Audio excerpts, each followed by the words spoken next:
As imagens do repórter cinematográfico Reginaldo Dias mostram o momento da confusão. Vai fazer bafômetro. Vai fazer bafômetro. Você tá estressado por quê? Porque eu tô trabalhando e você reclama do meu carro. Você ingeriu bebida alcoólica? Não, ele tá estressado, você viu, né, cara?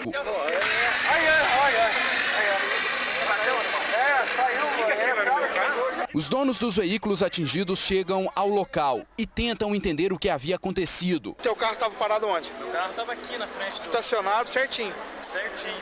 Aí o cara... Sei lá, o cara pegou um cavalinho de pau, bateu em todo mundo aí. A confusão é geral. O motorista tenta fugir. Você vai bater em mim? Você vai bater em mim? Você vai bater em mim?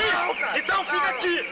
Então fica aqui. Deixa ele embora. Ele vai embora. A cena aconteceu na Avenida Doutor Lisboa, uma das principais do centro aqui de Pouso Alegre. Segundo a Polícia Militar, o motorista estaria embriagado e desceu toda essa via fazendo zigue-zague. Após perder o controle do veículo, ele bateu em 3 carros que estavam estacionados aqui. Um deles chegou a atingir esta estrutura de telefone público que ficou bastante amassada e também entortada. Após o fato, o motorista fugiu sentido bairro Faisqueira. Ele não assumia nada, que tinha acontecido nada, que não tinha, ele nem sabia o que estava acontecendo. Luiz Carlos havia deixado a Fiorino estacionada bem aqui. O carro ficou bastante danificado. Até agora a gente já teve uma avaliação lá, pelo que parece quebrou o eixo. Tem um prejuízo enorme. Segundo o delegado de trânsito aqui de Pouso Alegre, Lucas Cândido, de 21 anos, prestou depoimento nessa segunda-feira. Ele confirmou que havia bebido cerveja, mas não sabe precisar a quantidade dela e que perdeu o controle do veículo e atingiu os outros carros. Agora a polícia tenta identificar outros 2 passageiros que estariam no carro de Lucas. Lucas deve responder ao inquérito em liberdade por embriaguez ao volante e direção perigosa. O que acontece hoje com a juventude é isso aí, eles não têm responsabilidade de nada. Pega um carro, sai aí, ele poderia ter matado pessoas aqui. Mas o que aconteceu? Eu curti minha cara. Não, só tô te perguntando o que aconteceu. Eu curti minha cara. Na moral. Tá. Boa tarde. É muita irresponsabilidade que a gente tem visto no trânsito. Qualquer um que dirige está sujeito a se envolver em acidente, mas tem que andar dentro da lei e assumir quando estiver errado. Em Juiz de Fora, também houve uma ocorrência de trânsito que deixou o clima tenso e causou confusão em uma avenida movimentada do centro da cidade. Na tarde dessa terça-feira, uma caminhonete bateu em 4 veículos na Olegário Maciel e o motorista tentou fugir do local. O trânsito no local ficou daquele jeito. Testemunhas contaram que o motorista que dirigia esta caminhonete bateu primeiro no caminhão e em uma Kombi. Depois ele foi para a contramão, bateu em uma Belina, num Monza, num Gol e só parou quando atingiu o muro de uma casa. O condutor contou o que houve. Desviei do caminhão parado ali, quebrar uma mola, desviei. Infelizmente pedi controle de direção, perdeu o freio, caiu. Bateu no carro. O pessoal falando que o senhor bebeu. O senhor bebeu? Não. Não? Só isso. Segundo os motoristas dos carros atingidos, ele tentou fugir do local. Eu peguei a chave porque ele tentou invadir, entendeu? Aí o pessoal começou a gritar, chamar a atenção, eu peguei e segurei a chave. Só vou entregar quando a polícia chegar. O problema é que a chegada da Polícia Militar não foi tão rápida. E em outro momento, nosso repórter cinematográfico flagrou a tentativa do motorista de tentar sair do local dentro de um carro, mas foi barrado novamente. Num Gol e num outro. Essa moradora reclama da demora da PM em chegar ao local e fazer a ocorrência. Ligamos para a polícia imediatamente, mas até agora, não sei que horas são, mas a polícia... 5 horas. A polícia ainda não apareceu. Isso é um absurdo. Está trazendo um transtorno para muita gente aqui. A Polícia Militar alegou que as viaturas da equipe do Batalhão de Trânsito estavam todas empenhadas em outras ocorrências. Daí a demora. Bombeiros buscam o motorista de um carro que capotou e caiu no Rio das Velhas, em Sabará, nessa manhã. O passageiro conseguiu se salvar. O acidente foi neste trecho da estrada que liga Belo Horizonte a Sabará. Bombeiros foram chamados após a queda de um veículo que saiu da pista e foi parar dentro do rio. Um voo livre de cerca de 30 metros de altura. Uma das vítimas já foi socorrida. O rapaz que foi lançado para fora no momento da queda do veículo ficou agarrado aqui na ribanceira e foi socorrido há poucos minutos. Nesse momento, os bombeiros estão puxando o carro que está lá dentro do rio. Olha, eles usam um cabo de aço, há mergulhadores lá embaixo. Ali a gente pode ver um dos bombeiros que está sendo monitorado aqui pela equipe de comando aqui no alto da ribanceira. Já foram feitas as buscas táteis, né, submersas. Então não foi encontrado em princípio nenhum corpo.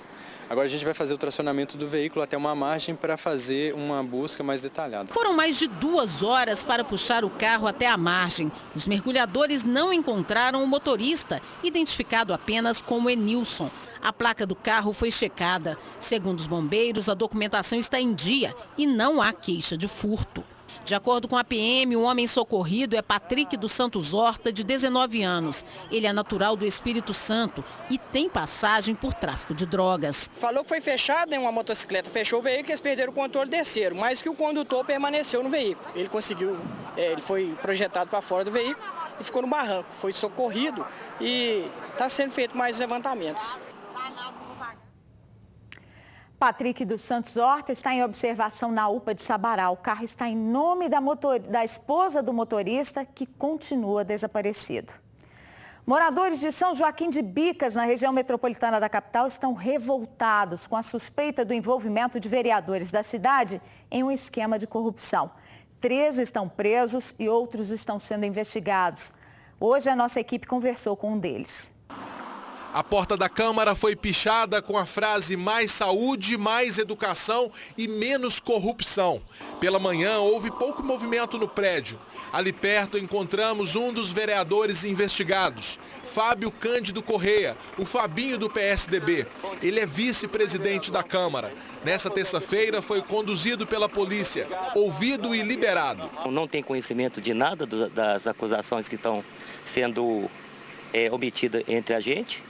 Esperar a apuração para ver o que vai ser feito, né? O senhor recebeu propina? Não, senhor. Não, senhor. Consciência do senhor está tranquila? Tranquila e grila. E sem problema nenhum. Na cidade não se fala em outra coisa. Tudo safado isso. Tudo corrupto. Mas ladrão, sem vergonha. Isso é uma pouca vergonha do dinheiro público. Uma coisa que podia ajudar a nossa cidade, ajudar o hospital, ajudar a saúde. Não tem saúde, não tem nada, né? Ficamos chocados, né? Eu não imaginava isso, não esperava. É todo mundo conhecido, todo mundo votou nele como uma confiança e eles fazer uma cachorrada dessa não é coisa de homem fazer, não. De acordo com o Ministério Público, empresários aqui da região denunciaram que os vereadores estavam cobrando propina para aprovar projetos que favorecem o setor privado, como, por exemplo, alterações no plano diretor, que regulamenta as construções na cidade. Os parlamentares teriam exigido das empresas R$1.200.000. Em São Joaquim de Bicas são 11 vereadores. 6 estariam envolvidos no esquema. O presidente da Câmara, Carlos Alberto Braga, do PSB. Marcos Aender dos Reis, do PT. Tarcísio Alves de Rezende, o Neném da Horta, do PMDB. Fábio Cândido Correia, o Fabinho, do PSDB. Cristiano da Silva Carvalho, do PMDB. E Enilton César da Silva, o Niltinho, que está sem partido. Eles foram detidos durante uma operação do Ministério Público. A polícia apreendeu documentos, agendas e computadores. Na casa do presidente da Câmara foi encontrada uma arma. Este vereador, que não está na lista dos suspeitos, disse que o Legislativo também deve investigar as denúncias. Nós vamos levantar todos os trabalhos aqui que foram executados até hoje, para nós vermos o que as licitações e vários outros processos aqui na Câmara, para a gente ver qual a decisão melhor a ser tomada. E olha só essa do Legislativo de Patinga. Os vereadores gastaram R$400 mil só entre março e dezembro do ano passado em cursos de capacitação, mas em cidades turísticas. 14 dos 19 integrantes da Câmara foram para cidades como Maceió, em Alagoas, Natal, no Rio Grande do Norte, Foz do Iguaçu, no Paraná, e Aracaju, em Sergipe. E teve parlamentar tão dedicado aos estudos que passou Natal e Réveillon dentro de sala de aula em Fortaleza. Um deles é o presidente da casa, o Erli Araújo, o lei do trânsito do PSD.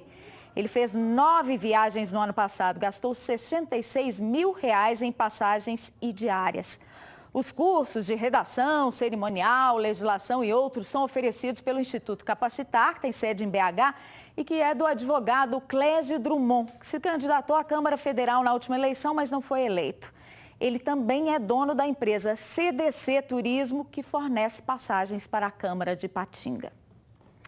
Cães estão sendo mortos por envenenamento em Campestre, no sul do estado. Vários animais sem donos que vivem soltos na praça da cidade já foram vítimas. Os moradores pedem providências para acabar com a matança e para controlar a cachorrada que se prolifera nas ruas. Ao todo, 6 cachorros morreram em menos de uma semana. Inclusive, 2 cadelas estavam prenhas. Segundo os moradores, ainda não se sabe ao certo quem está fazendo isto. Apenas o que se sabe é que o bandido está envenenando os cães com veneno para rato. Os cães ficavam nesta praça. Enquanto estávamos fazendo a matéria, vários apareceram para dar um oi e receber o carinho das mulheres. Alguns nasceram por ali mesmo, mas a grande maioria foi abandonada pelos donos. Todo mundo culpa os animais por eles estarem nas ruas, mas isso não foi escolha deles. De acordo com o seu Luiz, os cães são agressivos e já derrubaram motociclistas. Avançando, mordendo, derrubando motoqueiro, inclusive até garupeiro. É mordido. Os moradores denunciam que há muito tempo isso vem acontecendo na cidade. Eles estão preocupados e têm medo. Os cachorros estão tudo balançados. Os cachorros não podem ser judiados, mas tem que ter o lugar deles. Segundo Ilana, a prefeitura faz em torno de 4 castrações por mês, o que para a secretária é pouco, por conta da quantidade de animais soltos nas ruas. Ela diz que paga a alimentação e os custos com veterinários. A mulher teme que, se providências não forem tomadas com urgência, algo de pior possa acontecer. E a gente sabe que isso daí pode acabar em mais mortes ainda. Tem que ter um centro de zoonose para poder cuidar. Aí eu concordo. Enquanto estiver na rua aqui, tá pegando, ninguém fala que mordeu. Quem assume o problema é o próprio cara que foi mordido. Uma mulher foi presa por danificar com uma enxadada a imagem de uma santa. Ela fica em frente à igreja de Belo Oriente, no Vale do Rio Doce. A obra foi construída em 1994 e fica bem na entrada da paróquia. É uma reprodução da Pietà, do pintor e escultor italiano Michelangelo, uma representação da fé católica em Belo Oriente. Os fiéis aqui de Belo Oriente têm muita devoção e veneração com Nossa Senhora da Piedade, que é o nome da paróquia de Belo Oriente. A igreja Nossa Senhora da Piedade foi construída na década de 1970 e fica bem no centro. A Cleide e a Maria estavam trabalhando quando viram a mulher destruindo a imagem da padroeira da cidade. Eu achei, foi ruim demais, eu fiquei desesperada na hora. Eu gritava demais, aí eu chorava, eu gritava, eu passei mal na hora, que eu não resistia àquelas enxadadas. Um morador flagrou o momento em que a estátua era destruída a golpes de enxada. A cidade tem pouco mais de 1000 habitantes e pelas ruas a gente encontrou fiéis indignados com a situação. Eu achei um comportamento bem feio, porque não é porque a pessoa é de uma religião que ela pode chegar em frente a uma imagem, outra religião, outra igreja e fazer o que ela fez, o que essa pessoa fez. A mulher chegou a ser trazida aqui para a delegacia da cidade, mas foi liberada. Segundo testemunhas, ela faz uso de remédio controlado e estava visivelmente abalada na hora em que tudo aconteceu. Aparentava assim, estar em condição de distúrbio mental. Ela não falava coisa com coisa, mas mesmo assim, como nós não temos essa capacidade médica, né, clínica de dar essa informação, ela foi presa em flagrante pelo crime de dano e conduzida à delegacia de polícia aqui de Belo Oriente. Fomos até a casa onde a suspeita mora e não a encontramos. A Yara mora nos fundos da casa e contou que a vizinha sofre com problemas mentais. Ela é uma pessoa normal, mas às vezes, de vez em quando, acontece isso com ela. Não é sempre, parece que quando ela esquece de tomar os remédios, aí acontece alguma coisa assim. O representante da igreja que a mulher frequenta não quis gravar entrevista, mas diz que a congregação reprova a atitude dela, que esse foi um caso isolado e que o fato será levado até o Conselho Regional da Igreja. A Polícia Civil apresentou hoje 2 suspeitos de roubo de veículos em BH. As investigações começaram em setembro do ano passado, quando os bandidos abandonaram um veículo roubado que tinha rastreador e bloqueador no bairro Santa Cruz, em Belo Horizonte. A polícia conseguiu chegar a Wagner Soares Lara, de 29 anos, e André Islande Cordeiro, de 27, que foram reconhecidos por uma das vítimas. O Wagner tem passagem por porte ilegal de arma de fogo, crime de dano ao patrimônio público, crime de ameaça e uma incidência também na Lei Maria da Penha. E o André tem uma passagem por lesão corporal culposa no trânsito. Vereadores da capital convocaram uma audiência para discutir políticas de combate à violência. O foco é a prevenção dos crimes. Uma vida cercada pela violência. Muitas vezes não percebemos, ou pior, nos acostumamos com roubos, assassinatos e guerras entre gangues na disputa pelo tráfico. E o aumento da violência não é apenas uma sensação, é uma realidade e traduzida em números. De acordo com a Secretaria Estadual de Defesa Social, de janeiro a novembro do ano passado, os crimes violentos, como o estupro, sequestro e homicídios, aumentaram 18,55% na comparação com o mesmo período de 2013. Por causa disso, autoridades de segurança pública e representantes de secretarias de políticas sociais participaram de uma audiência pública. O objetivo é discutir maneiras de combater a violência urbana, principalmente quando está relacionada ao tráfico de drogas. Uma coisa que é muito importante se fazer e o município pode fazer é a questão do tratamento para os dependentes químicos e o combate na prevenção do uso das drogas. Talvez seja o grande pilar, como também a questão do uso e utilização dos espaços públicos, fazê-lo de maneira que o crime não se apodere dele. Durante o encontro foi debatido também a atuação dos 2.100 guardas municipais para que a corporação seja ainda mais eficiente na redução da criminalidade. Quando a gente fala do armamento da guarda, né, nós estamos colocando que isso é importante, isso é necessário. A guarda é uma polícia que a gente fala que ela está mais próxima ao cidadão porque ela é ligada ao prefeito, né? Então nós entendemos que é uma força a mais que vai vir para trazer esse aspecto de segurança para o cidadão da cidade. Projetos de esporte e lazer também foram anunciados pelo município como uma forma de evitar que crianças e adolescentes se envolvam com o crime. Só se acaba com a violência, né? Torcendo o pepino desde cedo, ou seja, pegando o menino e levando para os nossos programas que são de esporte, que mostram, né, qual que é a realidade do esporte, que é superação, que é integração, né, que é obediência, disciplina. A Polícia Civil de Betim diz que não tem registro dos casos de estupro alardeados por moradores do bairro Imbiruçu. Nesse domingo, houve manifestação na cidade com famílias pedindo ação para prender 2 homens que vítimas chegaram a descrever à PM. Nas ruas, as pessoas só falam do tarado. Os moradores estão em pânico. Não é a primeira vez que a gente está escutando falar que ele está solto por aí, está na porta das escolas, a gente tem filha. Sair de casa só em último caso e de preferência acompanhado, já que o maníaco não teria hora para agir. E a gente tem medo, porque ele está atacando de dia, né? Diz que está assim, jogando spray de pimenta nas mulheres. De acordo com um telespectador da TV Alterosa, este local com mato alto seria um dos pontos que o tarado estaria usando para atacar as vítimas. Lá para 7 horas da noite, 7h30 da tarde de noite, as mulheres passam sozinhas aqui, ele ataca, puxa para cá e chupa. Essa cabeleireira que mora na Vila Cristina disse que por pouco não foi violentada. Eu estava no carro, parou ao meu lado, me masturbando, me chamando para entrar. Entendeu? Mas aí eu joguei pedra, chamei o pessoal juntou, eles correram. Mas apesar das histórias, de acordo com a polícia, até agora nenhum boletim de ocorrência foi registrado. E esse é o principal problema para que tudo seja esclarecido.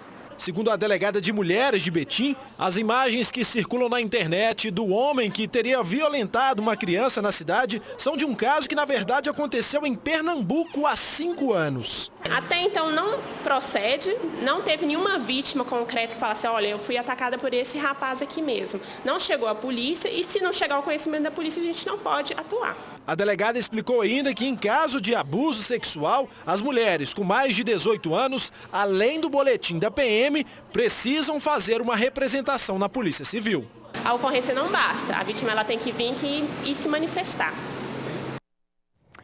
A Polícia Rodoviária Federal apreendeu 100 quilos de maconha com traficantes que tiveram problema no carro e aguardavam socorro num posto de combustíveis no Alto Paranaíba. Os tabletes com quase 100 quilos de maconha estavam escondidos num fundo falso na carroceria desta caminhonete com placas do Mato Grosso do Sul. O motorista que transportava a droga foi preso em flagrante. Um adolescente de 17 anos também foi apreendido. Eles estavam num posto de combustível no município de Santa Juliana quando foram surpreendidos por agentes da Polícia Federal. Nós enviamos uma equipe de policiais para a região na tentativa de localizar o veículo que estava sendo utilizado para o transporte. A caminhonete que estava transportando apresentou um problema numa roda, um pneu estourou. E eles solicitaram a ajuda ao dono, ao receptador dessa droga. O dono da droga e um comparsa chegaram no posto neste Corolla e também foram presos em flagrante. O grupo era investigado há pelo menos 15 dias. Segundo a polícia, a droga avaliada em cerca de R$40 mil foi comprada no Paraguai e seria distribuída na cidade de Pará de Minas. Os suspeitos presos vão responder por tráfico internacional.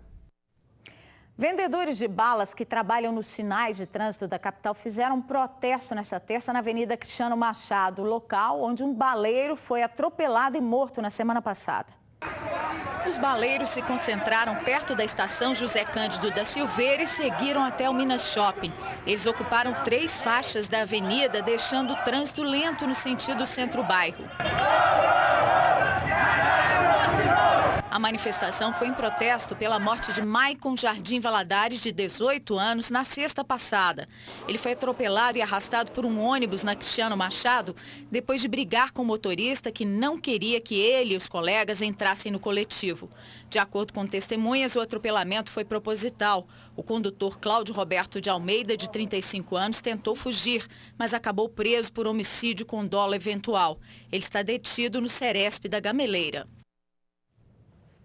Atenção, moradores de Teófilo Otoni, a Copasa informou nessa manhã que houve um rompimento de uma rede de distribuição de água na rua Padre Virgulino, esquina com Engenheiro Argolo, no centro da cidade, e que o abastecimento de água foi afetado nos seguintes bairros: Ipiranga, Morro do Bispo, Taquara, São Benedito, Palha e Potonzinho, Manuel Pimenta, Altino Barbosa, Castro Pires, Vila São João, Santa Clara, Frimusa, Belvedere, Corredor Gazinelli e Turma 37. A normalização deve ocorrer depois das 6 da tarde de hoje. A companhia pede à população que economize água.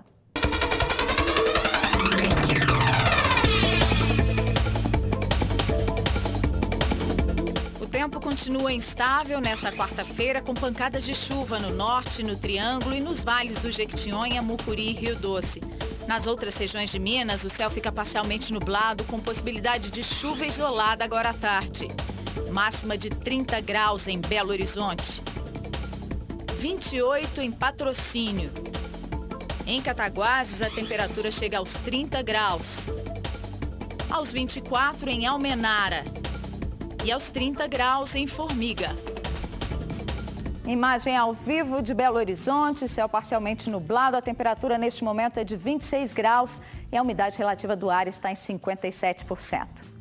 Que mulher não gosta de se sentir bonita, poder se arrumar, se embelezar e ser valorizada?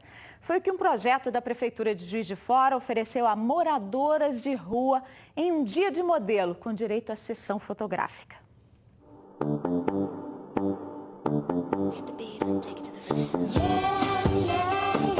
O sorriso no rosto é a marca da dona Lucimar.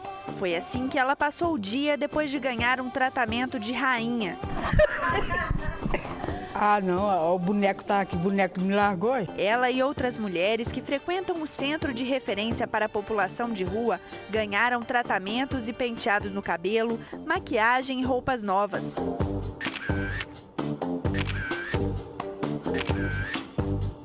A ação foi o encerramento às comemorações do Mês das Mulheres. Não é só a parte exterior, né, que importa. Através da parte exterior, a gente tenta trabalhar interior também. Então, o resgate da autoestima é o principal objetivo, né, desse trabalho em conjunto. Tá se sentindo mais bonita? Eu tô. A iniciativa foi uma parceria entre a Prefeitura e uma faculdade particular de Juiz de Fora. As roupas foram arrecadadas por professores e estudantes do curso de moda. Graças à doação das pessoas, elas vestirem a camisa, acreditarem na ação e contribuírem com a gente, para a gente poder transformar essa tarde numa tarde tão deliciosa como foi. Dona Lucimar também gostou da experiência e disse que o momento de descontração foi uma alternativa para não se preocupar com as horas mais difíceis. Problema da cabeça, de tudo. Melhorou a autoestima da senhora? A senhora está se achando linda? Melhorei bem.